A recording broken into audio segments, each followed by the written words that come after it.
This is Al Brooks, and this is my price action trading course. The current module is about trading options based on daily charts. So why trade options on the daily charts? Well, one obvious answer is traders are always looking for ways to make money.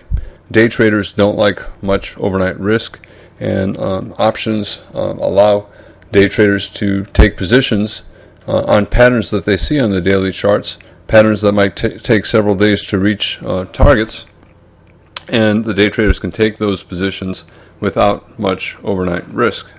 The absolute risk is smaller than on the underlying stock. So if you trade puts or calls or spreads, what you stand to lose if the absolute worst happens is always going to be much less than the underlying stock. I'm talking about if you're buying options. I'm not talking about if you're selling. Obviously, if you're selling naked puts or naked calls, you can lose as much as you can trading stocks. Also, the cost of execution and the profit trading options is about the same as it is for stocks. Most importantly for most traders is peace of mind. The less you have to worry about money, the more objective you are about your decisions. And if you have a big gap against you in the morning and you have an option position, it's going to be much less costly than if you were holding a position in the underlying. You hear me many times in this course talk about trading small, especially when the stop has to go far away. However, for option traders, they can use stock replacement strategies as an alternative to trading small. For example, let's say the market is in a strong bull trend and the stop has to go 3 times further away than you normally want your stop to be. What an options trader will do, or what a stock trader who also trades options will do, is he'll sell out of his stock and he'll replace his stock with an option strategy. The most obvious and easy ones are he might buy a call or a call spread. If the market's in the breakout phase of a bear trend and there are no pullbacks and the stop has to go far, far above where you are right now, an alternative to trading very small and putting the stop far away is to sell out of your stock and buy back your short and replace it with a simple option strategy. For example, buying a put or buying a put spread. And therefore you immediately greatly contained your risk. For example, if you buy a put, the most you can lose is the price of your put, and that might be 1 or 2% of the current price of the underlying stock. So your risk has become greatly smaller by replacing your stock position with a position in the options market. A lot of traders don't trade options, but that is a very popular strategy for traders who trade both stocks and options. There are other more advanced strategies like collaring up, but I'm not going to go through them in this course. I might do that in a subsequent course. Sometimes there's something going on in a stock that makes you want to be long, but the risk is too great. And option traders have an alternative to trading a very small size. So let's say you have a very large open profit and the profit just keeps growing and now your stop is very, very far away and the total dollars at risk is much greater than you're accustomed to trading. So you know you have to reduce your position size. Beginners tend to look at their big open profits and say, hey, it's other people's money. No, it's not. It's in your account. It's your money. So you have to adjust your position size based upon your actual risk at the moment. And you can either greatly reduce your position size. If that makes your position size so small that it's not worth continuing to hold the position, you have an alternative. You could simply sell out of your entire position and replace it with an option strategy. And the obvious one, if it's a bull market, is to buy a call, or to buy a call spread if you're expecting a move that will go up for 4 or 5 or 10 more percent over the course of the next several weeks, then go ahead and buy a call spread. If you're expecting a more modest move, or if you're expecting a much faster move, a very sharp move up, just go ahead and buy a call. Other strategies like collaring up are beyond the scope of my intentions for this course, and I may deal with them in another course in the future. But right now, I do want to talk a little bit about what you do as an alternative to using a stop that's just too far away, and you don't want to trade too small, and buying a call. Sometimes if you either own a stock and the stop is very far away, or if you're thinking about buying a stock and the stop is very far away, you can have an alternative to simply trading very small, and options offer a very good alternative. Let me give you 2 examples. One is, let's say you bought a stock somewhere down here, the spider, on the daily chart, and now it's up here. And let's say your stop is down here, and you've been scaling out, so now you're down to maybe 100 shares. But your 100 shares times $5, that might be more than you'd care to risk. That would be $500. You might say, well, I don't want to get down to 0. I still want to participate. Well, an alternative is to sell out of your spider's contract or your spider shares, and instead replace your stock position with an options position, and an obvious one would be a call.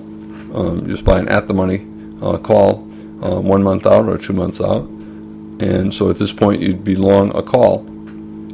If you're looking to hold for 2 or 3 months, maybe for a 5 or 10% gain, you could go ahead and buy a call spread. But if you're thinking the market might just go up another 2 or 3% over the next few weeks, just go ahead and buy the call. Let's say instead of being long all the way down here, let's say you're flat for whatever reason and you decide you want to buy up at this area. You know your stop goes down here, and if that results in a risk that's too big for you, don't buy the stock, just go ahead and buy the call. You might be able to buy an at-the-money call, 3 or 4 weeks out for $2. In other words, times 100 shares, your actual cost would be about $200. Yes, you won't make as much as you would had you bought 100 shares of the spider, but your risk will be less. If you buy the spider and your stop is down here, you're risking $500 on 100 shares. If you buy a call for $2, your risk is $2. The most you can lose is $2. And yet you'll still have a good gain if the market goes up here. So options provide an alternative to stocks whenever the risk is big. In other words, whenever your stop is far away. For those traders who did buy down here, if the market is up here, they can argue, well, I'm trading other people's money, and therefore I don't care if I lose $5. That's not true. Once the money's in your account, it's your money. It's not other people's money, it's your money. And you have to trade it as if you just put the trade on right here, not as if you put the trade on down here. You always have to mark your position to the market. So if you're long, it doesn't matter if you bought down here. If this is today and you're currently long and your stop is down here, this is your risk. It's not other people's money that's at risk, it's your risk.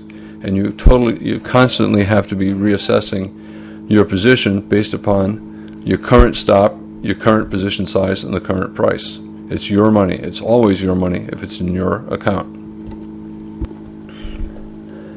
Here's the 5-minute E-mini chart, and let's say for whatever reason you did not get long earlier and you decide to get long up here.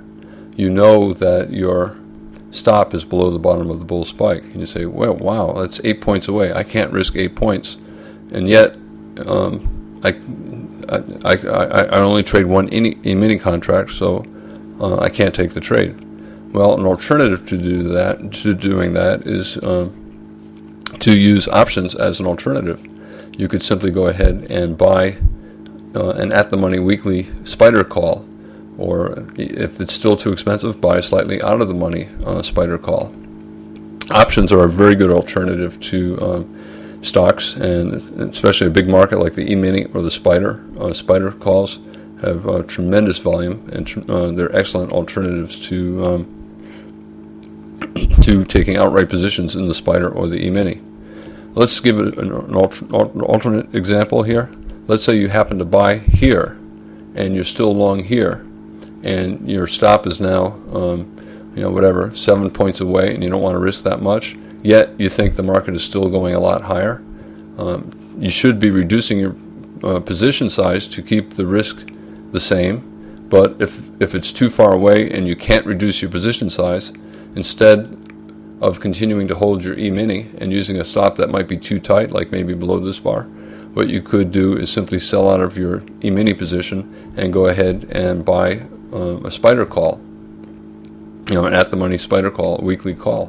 And that would be a very good alternative. Let's say you bought it and it cost 80 cents. Let's say you bought a weekly call. The most you can lose is 80 cents, which times 100 shares is $80. So the most you can risk is, the most you can lose is $80. And if the market goes up for a measured move based on the height of this spike, you probably will make $80 by the end of the day.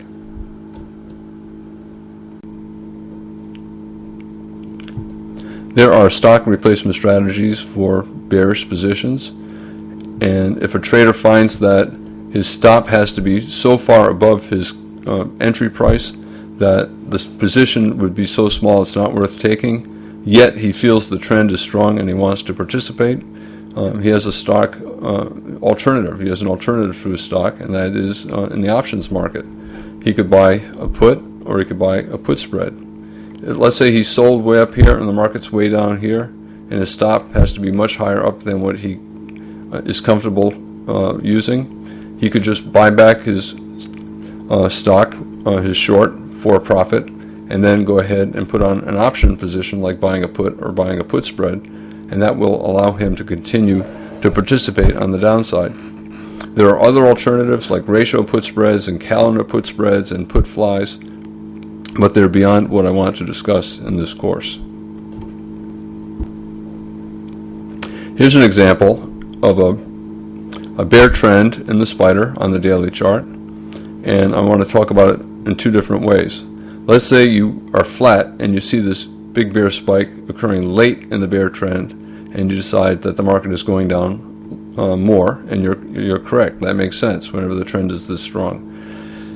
And you decide you want to sell, to go short, but your stop might be above the top of this bear spike. It might be above the most recent lower high. It might even be simply above the beginning of this bear spike. In any case, let's say it's further away than you want to risk, yet you want to participate on the downside. A good alternative is to simply go ahead and buy a put. You can wait for a pullback and buy the put at the market, or you can wait to see if the market trades below the low of the prior bar, and at this point buy a put. If you buy a put here and the market goes up here, that's $2 on the spider. You might be very nervous if you shorted the spider, but if you bought an at-the-money put, maybe you paid $2 for it here. At this point, it might be down to $1, but your risk is still $2. Even if the put goes to zero, you lose no more than $2, and it allows you to hold on. And at this point, you might be able to exit your put for $3 and have a $1 profit. You might not be comfortable emotionally had you shorted here, the spider, if the market ran up, $1 or $2 above your entry price. But the put is a good alternative to that. The other alternative is that I was talking about is instead of being flat down here and then wanting to get short, let's say you were short from up here and now the market's down here, and you think, gosh, my stop has to be above the bear spike or above the lower high, and that's far more than I want to risk. Let's say it's 5 times more than I want to risk. You can reduce your position size to a 20% size, but if the position size is so small that you don't want to continue to hold, you can replace your stock position, your short spider position, with a put. So you simply buy back your stock for a profit. If you sold it up here, you have a big profit. And you can then go ahead and buy a put or a put spread to try to capture any additional gain that the market might offer you. Let me go over abbreviations. These are probably familiar with everyone. At the money, ATM, out of the money, OTM, in the money, ITM. So if the stock is at 100 and you buy 100 call, it's at the money. If you buy a 100 put, it's at the money. If you buy a 90 put, it's way out of the money. If you buy a 90 call, it's way in the money. AIL, always in long, it means it's a clear bull trend. Always in short, a clear bear trend. And how long should you hold options? Day traders are always looking for a quick profit, and when I trade options, most of my exits are usually within 1 to 3 days, although sometimes I'll hold positions for several weeks. For example, if I'm trading based on a pattern on the weekly chart, I may be trading an option that expires 2 or 3 months out, and I'm willing to hold the option for several weeks if I think that's how long it will take for the option to reach my profit target. Which option to use, an at-the-money put or a call? Monthly options, weekly instead of weekly. In general, I use at-the-money puts and calls. I also do a lot of spread trading, and I usually use monthly options and not weekly options when I'm planning on holding trades overnight. The weekly options expire on Friday, so you don't want to be taking an overnight position if today's Wednesday, because you'll lose too much due to time decay. And I usually trade the nearest option that has at least 2 to 3 weeks remaining. I usually prefer 1 to 2 weeks remaining in case I get into the position and the market starts to go sideways, yet I still think my position is valid. If the option expires in 2 weeks, the time decay is too great. I lose too much every day, and it makes it harder to make a profit. Okay, how much does a $1 call really cost? Okay, if I pay $1 for a call, okay, that call entitles me to buy 100 shares of stock at whatever strike price it is. So let's say it's a stock that trades at $50, and I buy a $50 call, and I pay $1 for that call. I'm entitled to buy that call for $50, even if the stock goes up to $60. So in other words, I can pay $50 for it, even though it's currently $60. So I immediately have a $10 profit, and I paid $1 for the option. So my net profit is $9. Okay, if the call costs $1, that's $1 per share. One option, one call controls 100 shares of stock. So if I pay $1, if the price on my computer says that it's $1 for the call, I'm actually paying $100 for that call. And if I pay $1 for the call and sell it for $2.50, I made $1.50, but that's times 100 shares, so my actual profit is $150. Execution costs. You can usually find brokers that will charge you $1 commission to buy, and then another $1 commission to sell. So if you buy 10 calls, your round trip commission would be $20. $10 to enter, $10 to exit. And there's also a bid-ask spread to consider. Anytime you buy anything, a stock or a future, there's always a bid-ask spread. And the bid-ask spread is very big on thinly traded options. And because it's so big on options that don't trade very actively, it's better not to trade them. In huge markets like the SPDR, the spread is usually only 1 tick, which is 1 penny times 100 contracts, 100 shares is $1 per call or per put. The bid-ask spread can be huge. When Apple's trading around $600, the bid-ask spread can be 10 cents, sometimes 20 cents. However, you can say, well, I don't want to pay 10 cents spread on a call. That's way too much. But on a percentage basis, a 10-cent spread on a $600 stock is exactly the same as a 1 penny spread on a $60 stock. And that's a very good spread, very small spread for traders. So when Apple has a 10-cent spread or even a 20-cent spread, that's actually a very good deal for traders. And what are the execution costs? Let's say you're talking about the SPDR and you bought a call and paid $1.70 for it. you'd be buying it at the asking price. If you immediately turned around and sold it, and the spider itself did not move a single tick, you'd have to sell it at the bid. Let's say it's 169.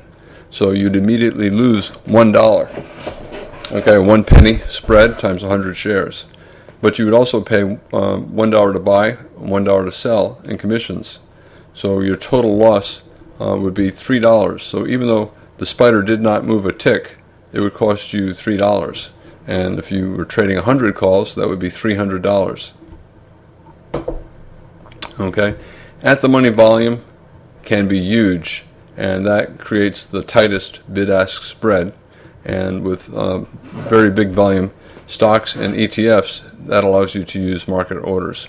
Like the spider, you can usually use market orders when you're trading at the money calls on near-dated options, like weekly options or options expiring, just a few weeks out. Okay, what exactly is at the money ATM? The stock is rarely exactly at the option strike price. For example, let's say the stock is 140.25. There is no strike at that price. There's a 140, there's a 140.50, there's a 140, a 141, but no 140. One nice thing about the spider is a lot of times they'll have strikes that are 50 cents apart. So on the weekly options, a lot of times they'll have a 140.50 call or put. So if the spider's at 140.40, you're not forced to buy the 140 call or the 141 put. You can buy the 140.50. Okay, so at the money to me is the approximate nearest strike price to the underlying.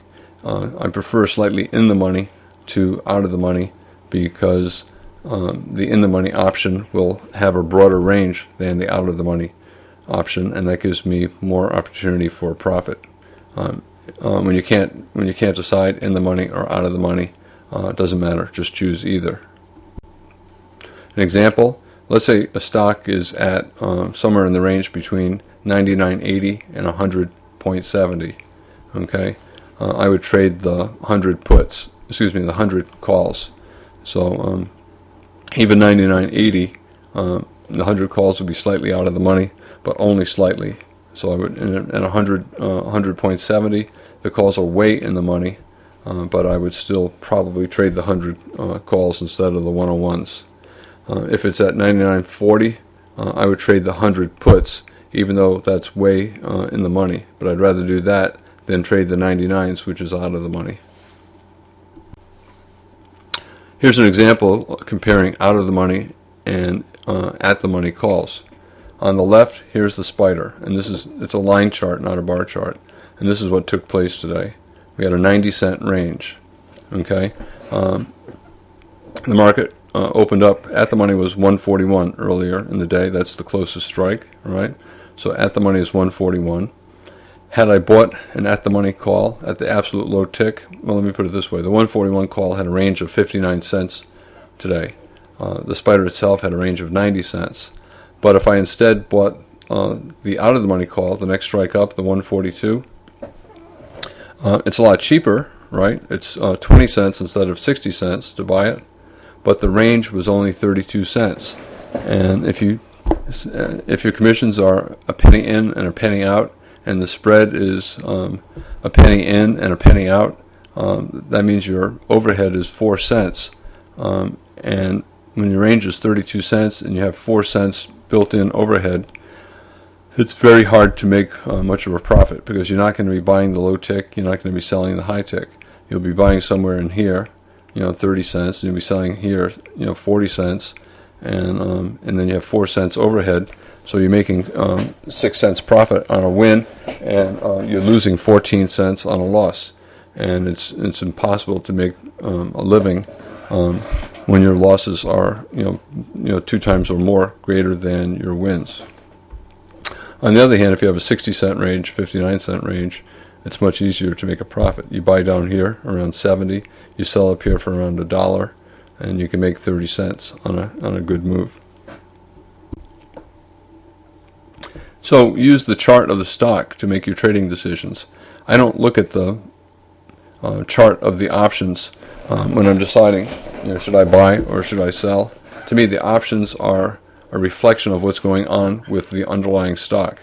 And I place my entry orders in the options market, and I can exit with limit or market orders, but I'm making my decisions based upon what the underlying stock is doing.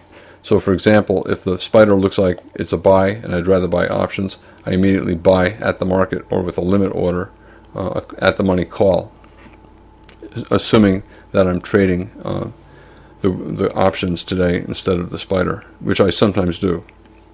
Sometimes I'll take swing trades in the spider calls or spider puts, day trades, swing trades, holding for an hour or two or three, and I'll take scalps in the E-mini, the futures contract. Usually when I'm trading options, I'm doing it for a trade.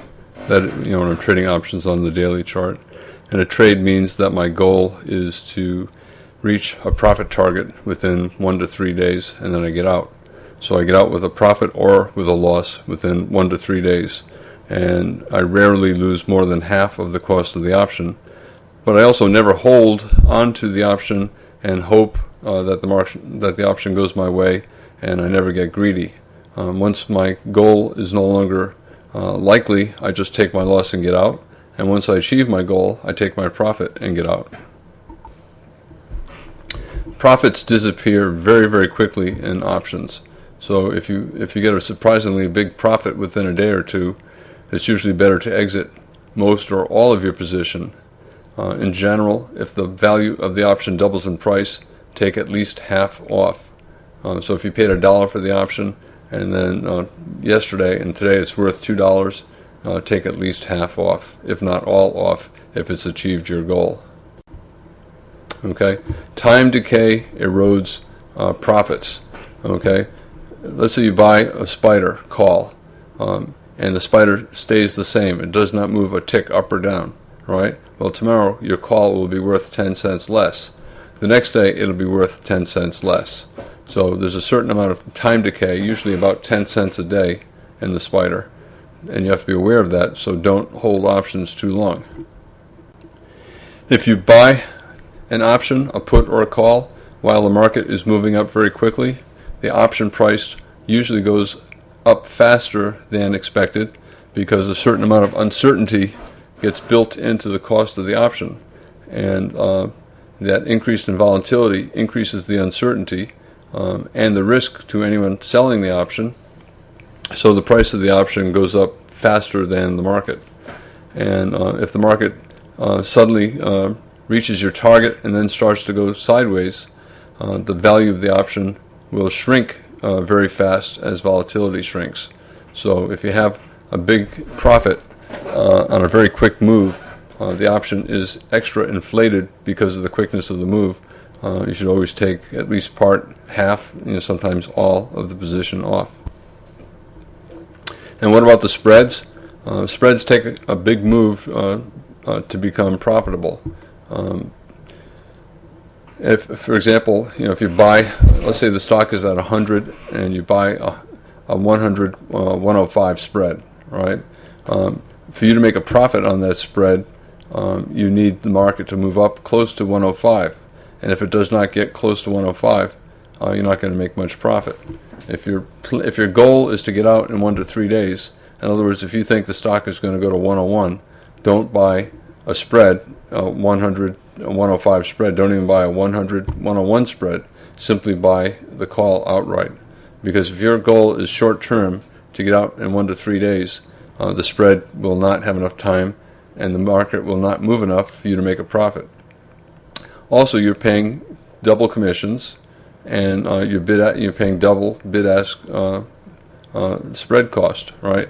So if you're buying a call spread or a put spread, you have to be going for a much bigger move, like a 3 or a 4 or 5% move in the stock. And if you're just looking for a little, 1% move, just go ahead and buy the call outright if you think the market's going up, or if you think the market's going to fall 1% tomorrow. You just go ahead and buy a put. In general, if you're buying a spread, it's only going to be worthwhile if you're expecting a move of about 5% or even 10% at some point over the next several weeks. For example, let's say you buy a 3 to 5% spread, okay, where the strikes are 3 to 5% apart, okay? So let's say the spider's at 140, and you buy a 140, 145 call spread. So you buy the 140 call, and you sell the 145 call to help finance the cost of the purchase. In general, when you're buying a spread, you want the space between the strikes to be 2 to 3 times bigger than the cost. So if you're buying, let's say a put spread, let's say you're buying a 140 put and selling a 135, the difference in price is $5, all right? So if you're going to buy the 140, sell the 135 put spread, you don't want to be paying more than 170 for it, okay? I mean, that 170 is good.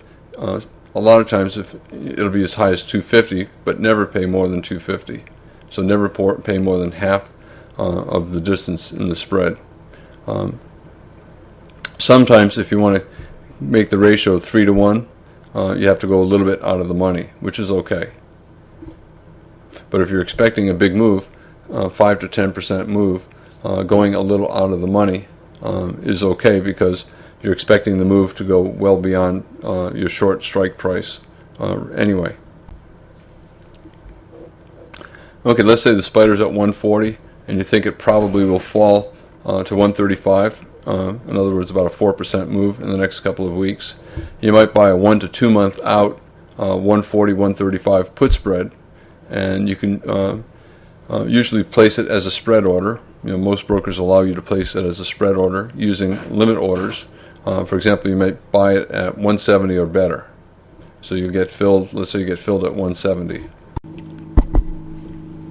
I'm sure you've read about more complex option strategies, and if you watch television, there are shows that sometimes discuss option strategies. Every now and then, an options trader on television will talk about a strategy that will have a payout much bigger than the risk. So, for example, he might buy a put butterfly trade, which is basically buying a put spread and then selling a lower priced put spread. So for example, let's say he buys a put fly and he pays $1 for it. He'll argue that, hey, you might be able to make $5 on your $1 investment. The most you can lose is $1, and the most you can win is $5. So why not take the trade? In fact, why not take all kinds of butterfly trades? Besides the obvious problem of 4 legs to the trade and 4 times the commissions and 4 times the spread, there's a much more important problem. Remember, there are no perfect trades, and anytime you see a trade where the reward is much greater than the risk, you know that you're going to lose most of the time. The trader's equation tells you the probability will be very low. Remember, you're trying to take money from institutions, and they're not going to smile and happily hand you their money.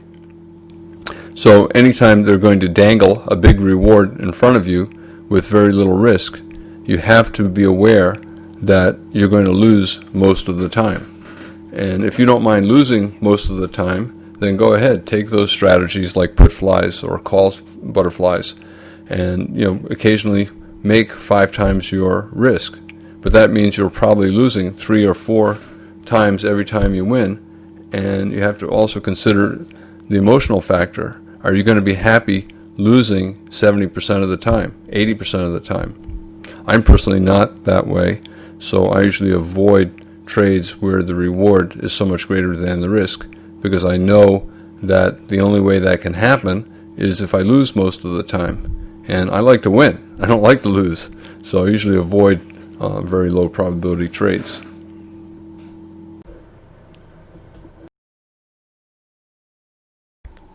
Okay. Remember, if the stock falls $1, right, the value of your call will fall 50 cents. And if you look at the bid-ask spread, you'll see that the bid-ask spread is 50 cents below the price that you paid. However, unless a trade takes place in your particular call, the stop won't get triggered. Let me give you an example. Let's say Baidu is at 100. and you buy the at-the-money call, the 100 call, and you pay $3 for it. And you say, well, I don't want to lose more than 20 cents. I'm going to put a stop to exit at 280. So if my call falls to 280, I'm going to get out and take a 20-cent loss. There's a problem with that. Let's say Baidu starts to sell off and it falls down to 99, right?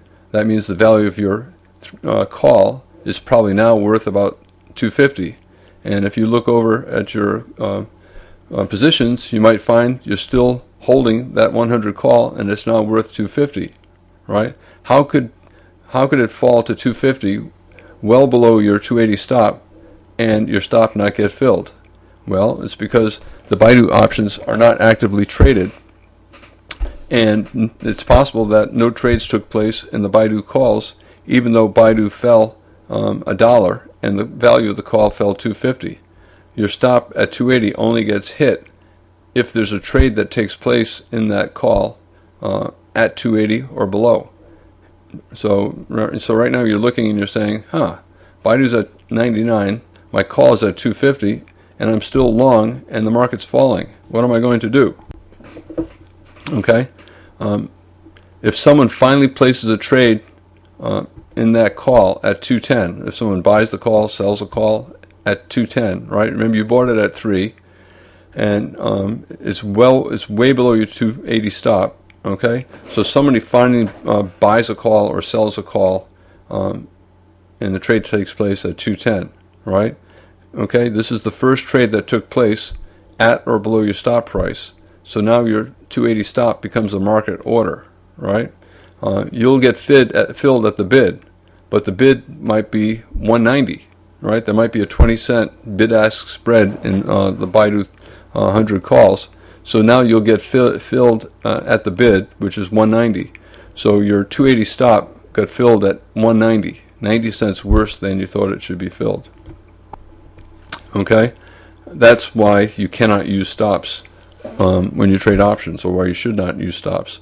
What you do instead is you look at the underlying. You look at the chart of Baidu, the stock itself, and if it looks like the premise is no longer valid, okay, if it looks like your premise, your thought that the market was going up is wrong, you get out. So you quickly go to Baidu and you get out with a limit order at the best price you can, which usually means at the bid. Don't be greedy. You're wrong. Just accept it. You're going to be wrong a lot in trading, and when you're wrong, just accept it. Get out and look for the next trade. Take your loss. Don't get greedy and try to minimize your loss, hoping that the market will go your way a little bit so you can get out with a better, with a smaller loss. When you're wrong, just get out. Okay? So once you decide that you're wrong and that your underlying premise is no longer working, place a limit order that gets you out within seconds. You can exit at the bid without, or even a little bit worse. Just get out. Don't try to save a couple ticks. Just get out when you're wrong. So when should you enter an option position?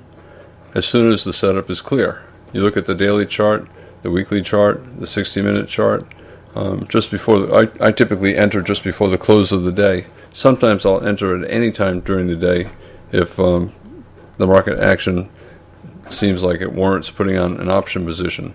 But a lot of times if I'm trading the daily chart or even the 60-minute chart, I wait for just before the close of the day because I want a strong signal bar before I enter. When to exit an option, usually when the position on the underlying tells you that the trade is over. So you, for example, you stay in until the always in direction reverses, and if a stop on the underlying would have been hit had you taken the position in the underlying, then you just go ahead and exit the option immediately.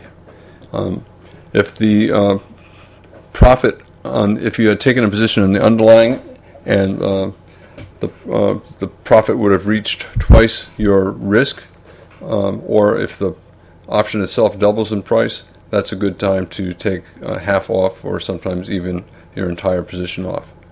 So if you buy a call for $1 and it's now worth $2, take at least half off.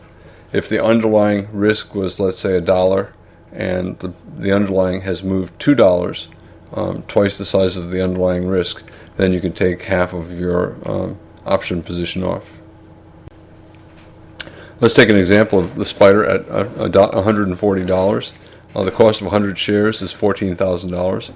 If you bought a 1 month out monthly call, at the money call or put, you might pay $150. In other words, $1.50. And that's your maximum loss on the call, even if the market crashed. On the other hand, if the SPDR rallied 1% today, the profit would be $140 if you bought 100 shares of the SPDR, and it might be $50 if you bought one call. If the SPDR fell 2% today and you had a call, the loss on the SPDR would be $280 in the SPDR, and only $50 if you bought the call, approximately. If the SPDR fell 5% today and you owned 100 shares of the SPDR, you'd lose $700 if you bought the SPDR, but you might only lose $65 if you bought one call. Most daily stocks have a range of about 1% a day, and often more. And most move 2 to 10% within the next several days. And the options tend to move about half as much. So if the SPDR's at 140, it very often would be, let's say 5% higher over the course of the next week. It might be 145, and the option might move up. If you bought a call, it might move up $2, $2.50. So when should you enter an option position? As soon as the setup is clear. You look at the daily chart, the weekly chart, the 60-minute chart. Just before I typically enter just before the close of the day. Sometimes I'll enter at any time during the day if the market action seems like it warrants putting on an option position. But a lot of times if I'm trading the daily chart or even the 60-minute chart, I wait for just before the close of the day because I want a strong signal bar before I enter. When to exit an option, usually when the position on the underlying tells you that the trade is over. So you, for example, you stay in until the always in direction reverses, and if a stop on the underlying would have been hit had you taken the position in the underlying, then you just go ahead and exit the option immediately. If the profit if you had taken a position in the underlying and the profit would have reached twice your risk, or if the option itself doubles in price, that's a good time to take half off, or sometimes even your entire position off. So if you buy a call for $1 and it's now worth $2, take at least half off. If the underlying risk was, let's say, $1 and the underlying has moved $2, twice the size of the underlying risk, then you can take half of your option position off. Let's take an example of the SPDR at $140. The cost of 100 shares is $14,000. If you bought a 1 month out monthly call, at the money call or put, you might pay $150. In other words, $1.50. And that's your maximum loss on the call, even if the market crashed. On the other hand, if the SPDR rallied 1% today, the profit would be $140 if you bought 100 shares of the SPDR, and it might be $50 if you bought one call. If the SPDR fell 2% today and you had a call, the loss on the SPDR would be $280 in the SPDR, and only $50 if you bought the call, approximately. If the SPDR fell 5% today and you owned 100 shares of the SPDR, you'd lose $700 if you bought the SPDR, but you might only lose $65 if you bought one call. Most daily stocks have a range of about 1% a day, and often more. And most move 2 to 10% within the next several days. And the options tend to move about half as much. So if the SPDR's at 140, it very often would be, let's say 5% higher over the course of the next week. It might be 145, and the option might move up. If you bought a call, it might move up $2, $2.50. Let's take an example of a stock that's currently trading at $100. And let's say you bought a 1 month out at the money call. At the money, 100. So you pay $2 for a at the money call, a 100 call. $2, it's for 100 shares of stock. So one call controls 100 shares of stock. You actually paid $200 for that call. If the stock rallies 3% over the next 3 days, 3% would be $3. The stock would be $103. The call would probably be up about $1.50, and you could sell it for $3.50 approximately, maybe a little bit less, maybe a little bit more. So you would have made $1.50 on your $2 call. That $1.50 is times 100 shares, so you would have made $150 on your initial risk of $3, of your initial risk of $200.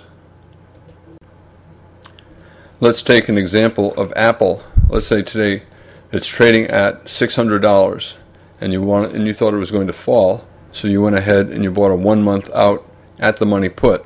You might have had to pay $27 for that put.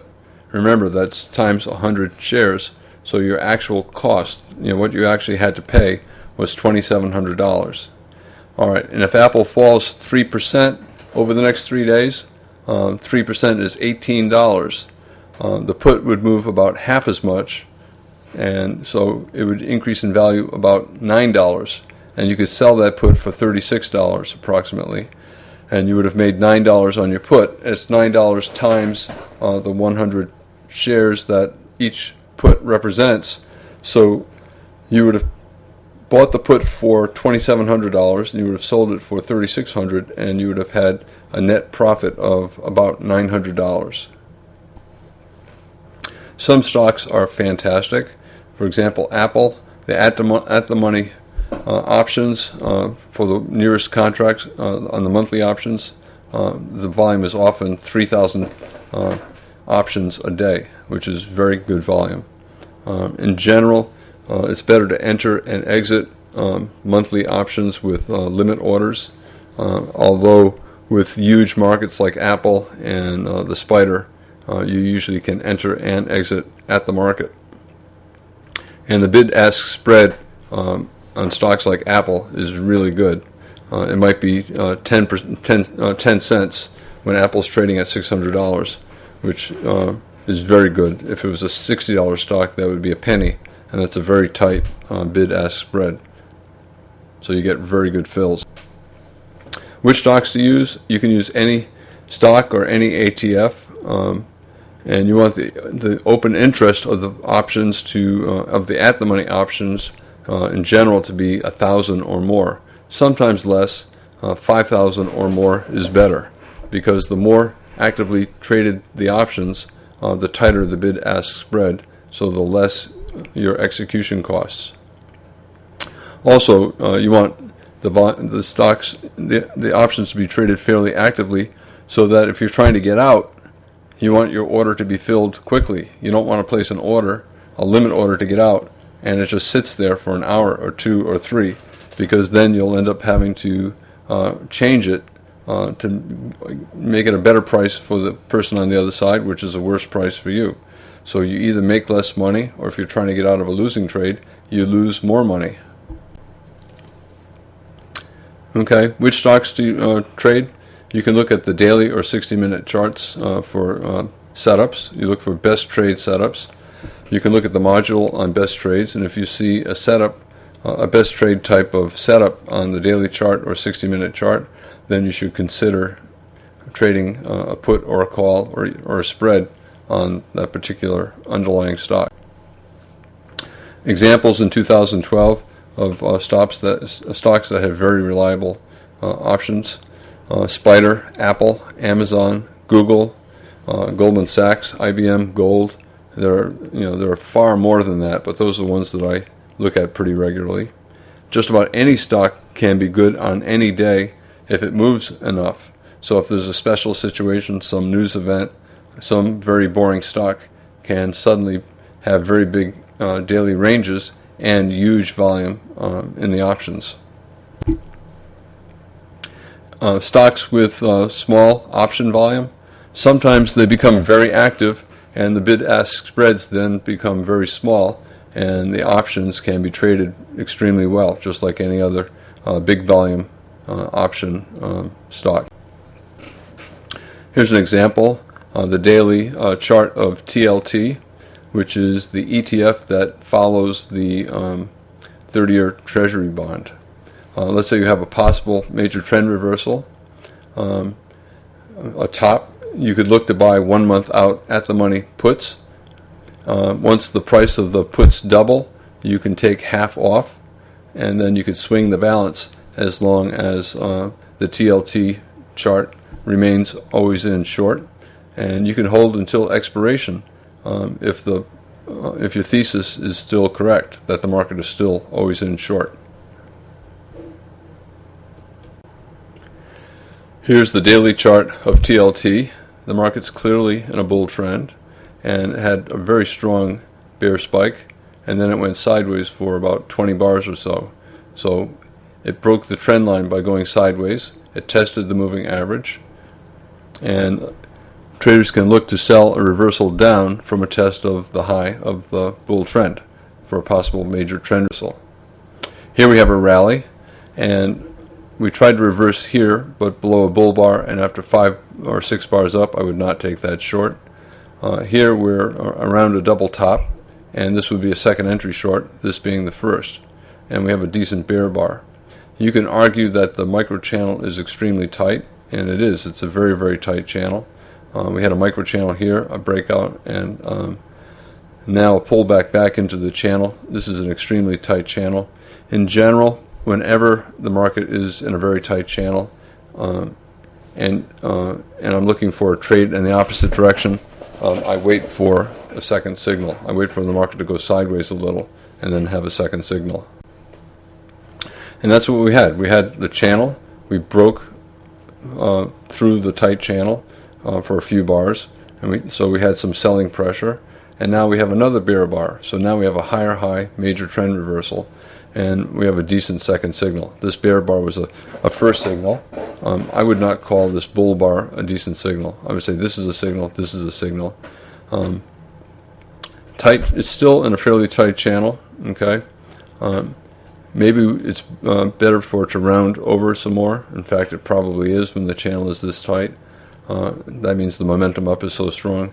But I would not be opposed to taking this short, since we're talking about options, buying puts. Okay, let's say you bought puts and were willing to let the market go against you a little bit. You'd still be holding your puts when the market did this.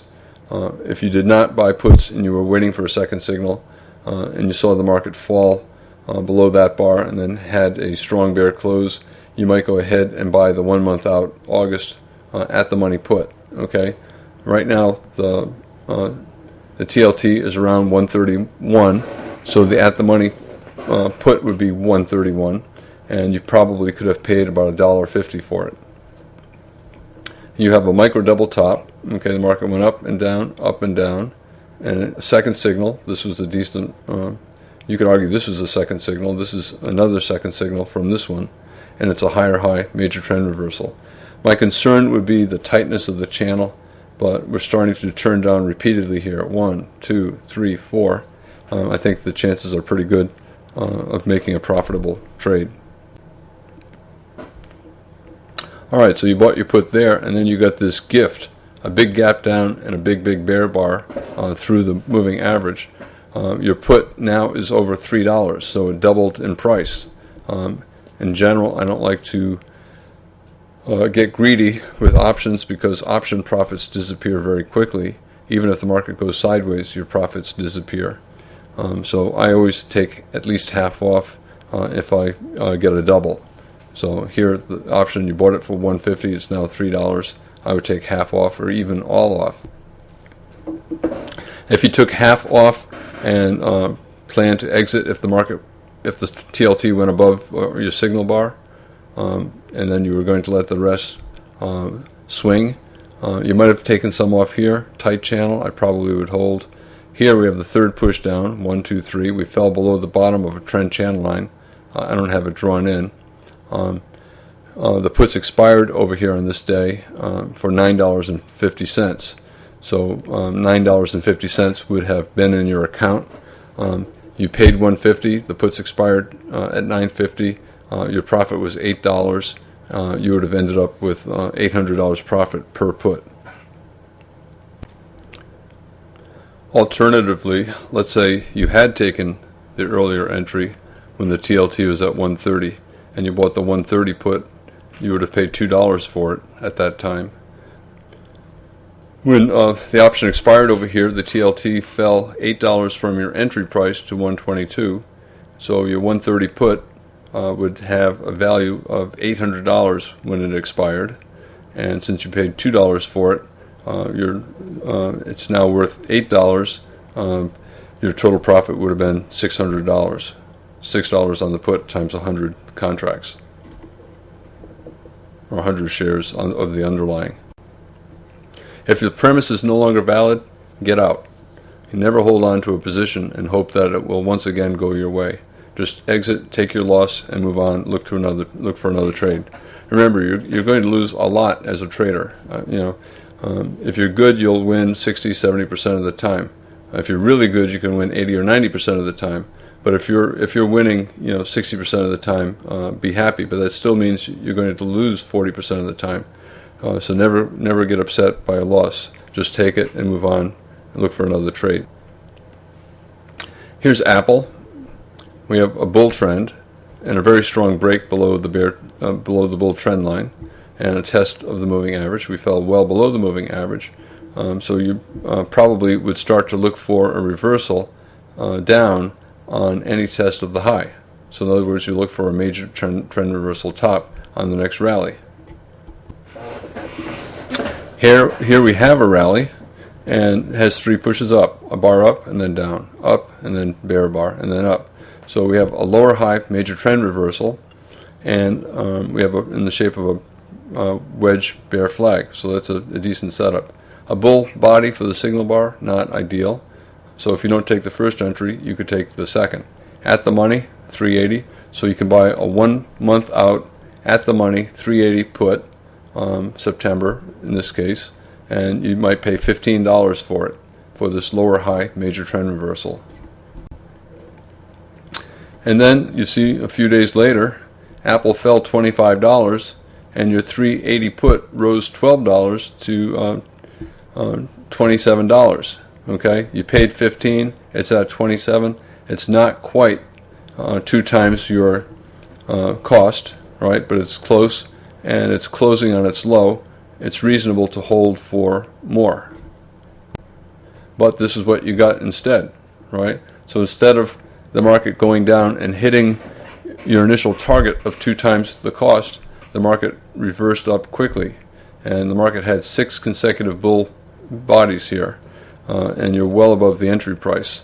At this point, the major trend reversal is unlikely, and the bull is resuming. If you held through all of this, most traders would not have held through 4 big bull bars like this, but had you held through it, you could have bought back your put or sold your put for $11 just before the close.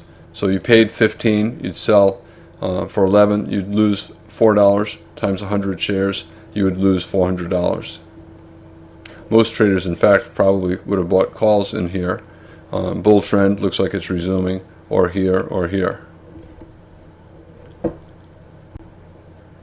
And that is the end of my module on trading options on daily charts.